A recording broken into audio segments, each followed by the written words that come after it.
এদিকে নায়িকা অপু বিশ্বাসের এই লুকস দেখে সবাই মুগ্ধ হয়েছে। অপু বিশ্বাসকে লাগছে খুবই সুন্দরী। অপু বিশ্বাসের বোরখা পরা লুক নিয়ে কথা হচ্ছে, তবে এর মধ্যে নেগেটিভ কথারও কোনো কমতি নেই।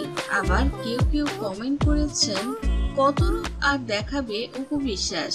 তবে এই নেগেটিভিটি কখনোই পাত্তা দেন না অপু বিশ্বাস। সন্তানকে ভালোভাবে বড় করার জন্য অপু বিশ্বাস সবটা দিয়েই কাজ করছেন। তাই তো এবার বোরখা পরে দেখা গেছে অপু বিশ্বাসকে। হয়তোবা সন্তানকে খুশি করতে এই রূপ ধারণ করেছে অপু বিশ্বাস। তাই আব্রাহাম খান জয় সেও মুসলিম, আর সেই প্রেক্ষিতে নায়িকা অপু বিশ্বাস সন্তানের জন্য হলেও বোরখা পরতেই পারেন। তবে নেটিজেনরা খুঁজছেন অন্য কিছু।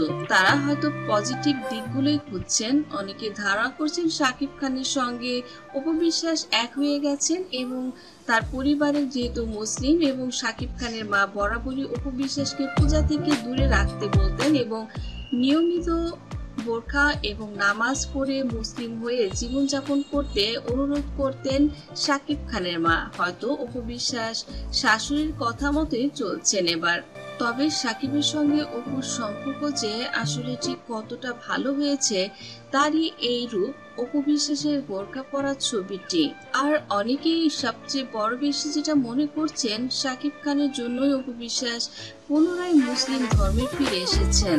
প্রসঙ্গত এমনটি মনে করার পেছনে যে বড় কারণটি, সেটা হচ্ছে অপু বিশ্বাসের বেশ কিছুদিনের ইন্টারভিউ। সেখানে শাকিব খানকে নিয়ে ভালো ভালো কথা এবং বিয়ে নিয়ে পজিটিভ মন্তব্যগুলোই কিন্তু এর জন্য সবচেয়ে বড় কারণ বলে দাবি করছেন নেটিজেনরা। অপু বিশ্বাস এখন শাকিব খানের সঙ্গে সংসার করবেন এবং বিয়ে করবেন, এমনটিও ইঙ্গিত দিয়েছেন শুধু অপু বিশ্বাস নয়, শাকিব খানও। আর তাই হয়তো অনেকে ধারণা করছেন গোপনে হয়তো শাকিব খান এবং অপু বিশ্বাসের বিয়ে হয়ে গেছে। তো দর্শক বন্ধুরা, আপনাদের কি মনে হয়, কেন হঠাৎ বোরখা পরে সন্তানকে নিয়ে ঘুরে বেড়ালেন নায়িকা অপু বিশ্বাস? অবশ্যই কমেন্ট করে জানিয়ে দিন। ভিডিওটি ভালো লাগলে লাইক, কমেন্ট, শেয়ার করবেন। ধন্যবাদ।